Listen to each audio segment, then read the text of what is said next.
Hello दोस्तों, तो आज हम आपके लिए लेकर आए हैं क्लास 12th वालों के लिए यह वीडियो है। ठीक है, क्लास 12th वालों के लिए। क्योंकि जो क्लास 12th में मतलब कि जो आपका इकोनॉमिक अर्थशास्त्र का पेपर होने वाला है, आपका अगला पेपर आपका अर्थशास्त्र का है। ठीक है, तो उसके लिए हम टॉप 15 ऐसे क्वेश्चन लेकर आए हैं दोस्तों, जो आपको यहीं तो याद हो जाएंगे। मैं उनका सॉल्यूशन भी बताऊंगा। और दोस्तों, आप देख क्वेश्चन है जो इसमें से आपके बहुत से क्वेश्चन डायरेक्टली पूछ लिए जाएंगे आपके एग्जाम में। ठीक है, और दोस्तों इसलिए वीडियो को पूरा जरूर देखें। तो दोस्तों, इसमें से बहुत से क्वेश्चन आपके एग्जाम में आएंगे। ठीक है, इसलिए इस वीडियो को पूरा जरूर देखना है एक बार। ठीक है, ये वीडियो बहुत ही इम्पोर्टेंट है दोस्तों। ठीक है, वरना आप बाद में पछताएंगे। फिर उसका सॉल्यूशन भी हम बताएंगे क्वेश्चनों का। पहला क्वेश्चन क्या है? पूर्ण प्रतियोगिता बाजार की मुख्य विशेषताएं। ठीक है, तो पूर्ण प्रतियोगिता बाजार की मुख्य विशेषताएं क्या है? विक्रय, आप देख सकते हैं यहाँ पर विशेषताएं यहाँ पर निम्नलिखित हैं। फर्स्ट पॉइंट क्या है? क्रेता व विक्रेता की अधिक संख्या पूर्ण। ये आपका यहाँ तक पॉइंट है। इसके बारे में पूर्ण प्रतियोगिता के अंतर बाजार में क्रेता तथा विक्रेता बड़ी संख्या में उपस्थित रहते हैं। ठीक है, इसके आगे क्या लिखना है आपको? दूसरा पॉइंट, बाजार का पूर्ण ज्ञान हेडिंग डाल के क्रेता तथा विक्रेता दोनों बाजार का पूर्ण ज्ञान रहता ही इसलिए वह प्रचलित मूल्य पर ही वस्तुओं का क्रय विक्रय करते हैं। ठीक है, अगला पॉइंट क्या है? अगला पॉइंट आपका थर्ड नंबर का पॉइंट है, एक रूप वस्तु हेडिंग डालना। ठीक है, तो बाजार में एक समान वस्तु उपलब्ध रहती है, चाहे वह किसी भी उत्पादक के द्वारा उत्पन्न की जाए, तथा वस्तु की प्रमाणीकरण होता है। ठीक है, चलिए अगला हम लोग पॉइंट देखते हैं। चौथा, स्वतंत्र प्रवेश तथा बहिर्गमन। ठीक है, तो पूर्ण प्रतियोगिता में जो फर्मों का प्रवेश तथा बहिर्गमन स्वतंत्र होता है तथा तथा इसमें किसी प्रकार की बाधा या रुकावट नहीं होती है। ठीक है, अब आते हैं हम अगले क्वेश्चन पर। आज हम टॉप 15 क्वेश्चन देखेंगे, जिसमें से हो सकता है 15 में से आपके ये 12 या फिर 13 10 प्लस आपके एग्जाम में आएंगे। ठीक है, इसलिए इस वीडियो को पूरा जरूर देखना है, और ये बहुत ही इंपॉर्टेंट क्वेश्चन है। ठीक है, बाकी आप समझदार हैं दोस्तों, बहुत इंपॉर्टेंट क्वेश्चन मैं आपको बता रहा हूँ। वस्तु के गुण बाजार के विस्तार को किस प्रकार प्रभावित करते हैं? तो वस्तु के गुण बाजार के विस्तार को निम्नलिखित रूप से प्रभावित करते हैं। फर्स्ट फर्स्ट पॉइंट क्या लिखना है? वस्तु की मांग। जिन वस्तुओं की उपयोगिता अधिक होती है उनकी मांग ज़्यादा होती है, उन वस्तुओं का बाजार भी विस्तृत होता है, जैसे सोना चांदी। ठीक है, अगला पॉइंट क्या है? अगला पॉइंट क्या है? वहनीयता, आपको हेडिंग डालना है। ठीक, जिन वस्तुओं का भार तथा मूल्य अधिक होता है, भार कम होता है, मूल्य अधिक होता है, उनका बाजार विस्तृत होता है। क्यों?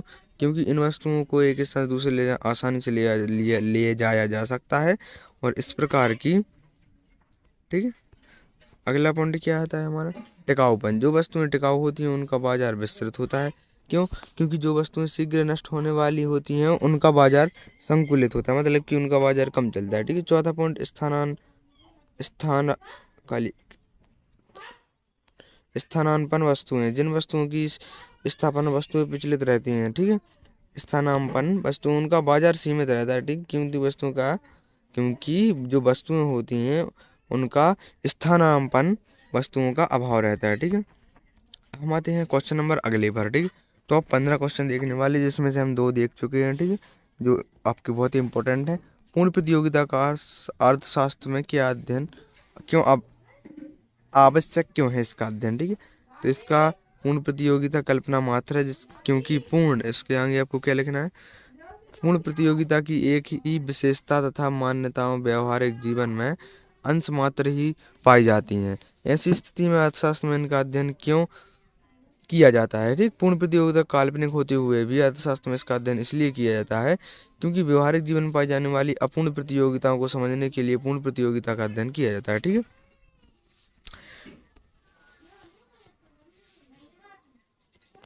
पूर्ण प्रतियोगिता अध्ययन जरूरी है। ठीक है, उदाहरण के लिए जिस प्रकार आप वायु हवा में उड़ता है, किंतु हवा में उड़ान भरने हेतु पूर्ण चालक प्रशिक्षण जमीन पर खड़े वायुयान से दिया जाता है। ठीक, तथा पहले जमीन पर वायुयान को रेंगना सिखाया जाता है, उसके बाद पूर्ण प्रशिक्षण के बाद उड़ान भरी जा सकती है। ठीक है, इसी प्रकार पूर्ण प्रतियोगिता के अध्ययन में अपूर्ण प्रतियोगिता अध्ययन सरल हो जाता है। ठीक है, अब आते हैं हम लोग अगले आपके क्वेश्चन पर। ठीक है, तो अगला क्वेश्चन आपका क्या है?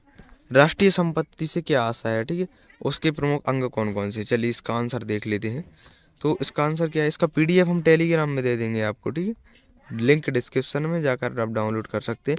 चैनल पर नए हैं तो चैनल को सब्सक्राइब करें, ऐसे ही वीडियो हम आपके लिए लाते रहते हैं। जैसे ही हमें रियल पेपर वगैरह को अपडेट मिलेगी हम सबसे पहले आपके पास नोटिफिकेशन पहुंचा देंगे। ठीक, राष्ट्रीय संपत्ति से क्या आशा है। ठीक है, तो एक निश्चित समय पर एक देश की सभी भौतिक वस्तुओं का योग उस राष्ट्र की संपत्ति कहलाती है। ठीक है, एक निश्चित समय पर देश की सभी जो भौतिक वस्तुएं होती हैं उनका जो योग होता है उस राष्ट्र की संपत्ति कहलाता है। इसमें देश की भूमि, उसकी उर्वरकता, खनिज, फैक्ट्रियां, मशीनें, वस्तुएं, स्टॉक, भवन सभी इसमें शामिल रहती हैं। राष्ट्रीय संपत्ति के अंग कौन कौन से हैं देख लेते हैं। पहला क्या है, प्राकृतिक संसाधन। प्राकृतिक द्वारा प्रदान किए गए सभी निःशुल्क साधनों को राष्ट्रीय संपत्ति में रखा जाता है, जैसे भूमि, जल, वन, उर्वरक, पशु, पर्वत आदि। ठीक है, दूसरा पॉइंट क्या डालना है आपको, सार्वजनिक भौतिक संपत्तियां। राष्ट्रीय संपत्ति सभी प्रकार की सार्वजनिक भौतिक संपत्तियां जैसे सड़क, नहरें, भवन आदि शामिल किया जाता है। ठीक है, अब आपके पास अगला पॉइंट क्या आ जाता है, श्रम शक्ति आपके पास अगला पॉइंट आ जाता है। तो देश में मानव संसाधन बहुत महत्वपूर्ण है होता है तथा श्रम उत्पादन का सर्वाधिक महत्वपूर्ण स्थान होने के कारण इसे राष्ट्रीय संपत्ति में शामिल किया जाता है। आप समझ चुके होंगे।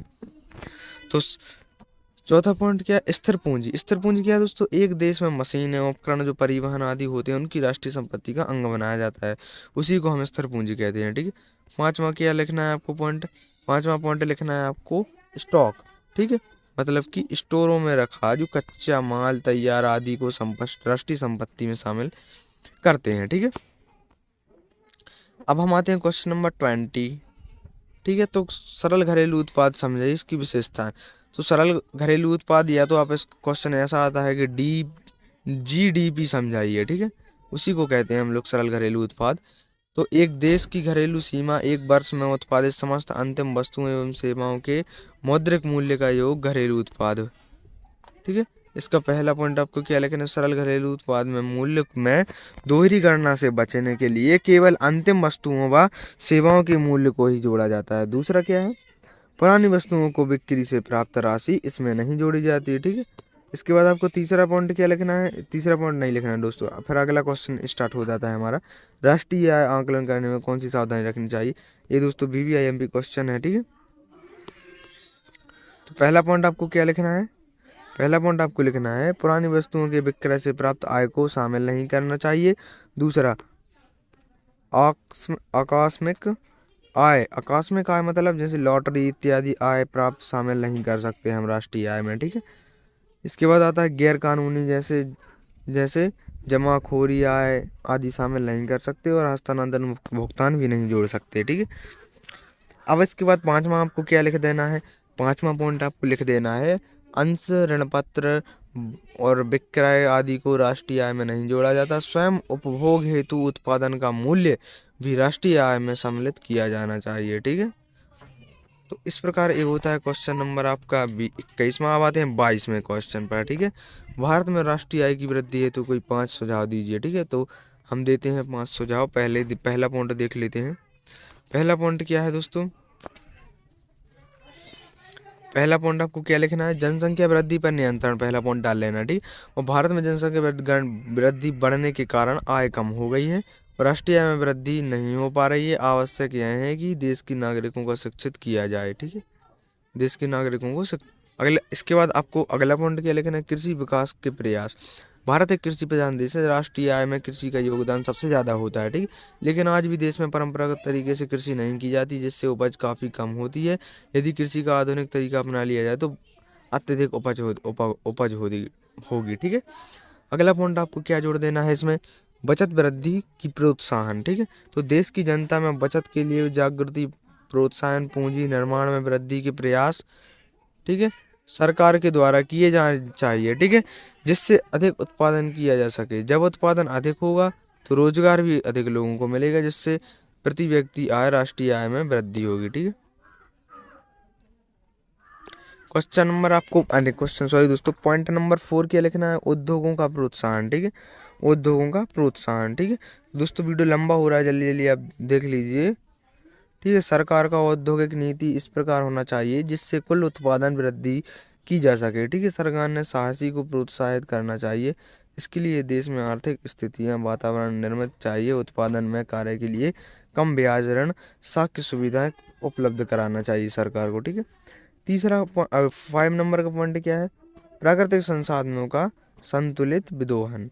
तो देश में उपलब्ध प्राकृतिक संसाधनों का विवेकपूर्वक तरीके से विदोहन करना चाहिए, ठीक है, जिससे उनका लंबे समय तक पूर्ण उपयोग किया जा सकता है, ठीक, किया जा सके। अब आता है हमारा अगला क्वेश्चन, ठीक है। इसके बाद आता है हमारा क्वेश्चन नंबर 23, ठीक है। तो दोस्तों अब मैं स्क्रॉल करते जा रहा हूँ क्योंकि वीडियो बहुत लंबा हो जाएगा, हो सकता है 20-25 मिनट भी खिंच जाए, ठीक है। तो आप इसका PDF डाउनलोड कर लेना टेलीग्राम से, और आप इसका या तो जिसके पास जो टेलीग्राम नहीं चलाता वो इसका स्क्रीनशॉट भी ले सकता है, ठीक है। चलिए मैं स्क्रॉल करते जा रहा हूँ। ये आप यहाँ से उत्तर स्टार्ट होगा, इसके बाद आपको ये पेज लिखना है, इसके बाद आपको इतना दूसरा पॉइंट लिखना है, ठीक है, स्क्रीनशॉट लेते जाइए आप। इसके बाद आपको ये थर्ड पॉइंट लिखना है, थर्ड पॉइंट के बाद आपको यहाँ से फोर्थ पॉइंट स्टार्ट हो जाता है, 4 के बाद यहाँ 5 पॉइंट आप स्क्रीनशॉट ले लीजिए। इसके बाद आता है हमारा 24 नंबर का क्वेश्चन, ठीक है। तो आप स्क्रीनशॉट लेते जाइए, मैं अब स्क्रॉल करते जा रहा हूँ क्योंकि वीडियो बहुत लंबा हो रहा है 24 नंबर के क्वेश्चन का, ठीक है। तो ये अब इतना लिखना है, या तो आप वीडियो को पॉज करके लिख लें इतना, ठीक। इसके बाद फिर अगला पेज आता है हमारा 25वां नंबर का क्वेश्चन, आपको रोजगार के परंपरावादी सिद्धांत को समझाना था, ठीक है। उसके बाद ये अगला पेज में इतना लिखना है, इसके बाद ये पेज में आपको इतना लिखना है, इतना, फिर इतना स्क्रीनशॉट ले लीजिए, ठीक है। और दोस्तों यदि आप हमारे चैनल पर नए हैं तो चैनल को सब्सक्राइब जरूर कर देना, वीडियो को लाइक ज़्यादा से ज़्यादा शेयर करें, ताकि जिन लोगों को अभी कुछ पता नहीं है वो इतने क्वेश्चन तो कर ही लें दोस्तों। और मैं ऐसी वीडियो आपके लिए लाता रहूँगा, और जो भी रियल पेपर से वगैरह से जो भी रियल पेपर वगैरह से अपनी अपडेट आएगा तो हम आपको सबसे पहले अवगत कराएंगे। इसलिए टेलीग्राम को लिंक डिस्क्रिप्शन में जाकर ज्वाइन हो जाए और चैनल को सब्सक्राइब कर लें, ताकि जैसे ही वीडियो अपलोड हो सबसे पहले नोटिफिकेशन आपके पास पहुँचे, ठीक है। चलिए इसके बाद इतना कर लीजिए आप, इसके बाद इतना स्क्रीनशॉट ले लीजिए, तो वीडियो को पॉज करके भी लिख सकते हैं। इसके बाद 27 में स्टार्ट हो जाता है दोस्तों। मैंने आपको 15-20 क्वेश्चन करने का वादा किया है तो पूरा करेंगे, ठीक है। इतना लिखने के बाद आपको इतना स्क्रीनशॉट लेना है, इसके बाद यहाँ लेना है तीसरा पॉइंट, चौथा पॉइंट का भी ले लें, पाँचवा। इसके बाद 28वां क्वेश्चन आता है, सबसे इम्पोर्टेंट क्वेश्चन दोस्तों, इस पूरे PDF से सबसे इम्पोर्टेंट क्वेश्चन, न्यून मांग क्या है, ठीक है। आपको धरा का धरा मिलेगा, आप ये है उसका आंसर, ये यहाँ तक, ठीक है। अब आता है 19वां क्वेश्चन, भारत में बेरोजगारी के उपाय बढ़ने के, मतलब आप तो मन से लिख सकते हैं कारण, ठीक है, फिर भी मैंने दिया। पहला पॉइंट ये है, दूसरा पॉइंट ये, तीसरा पॉइंट ये, चौथा पॉइंट।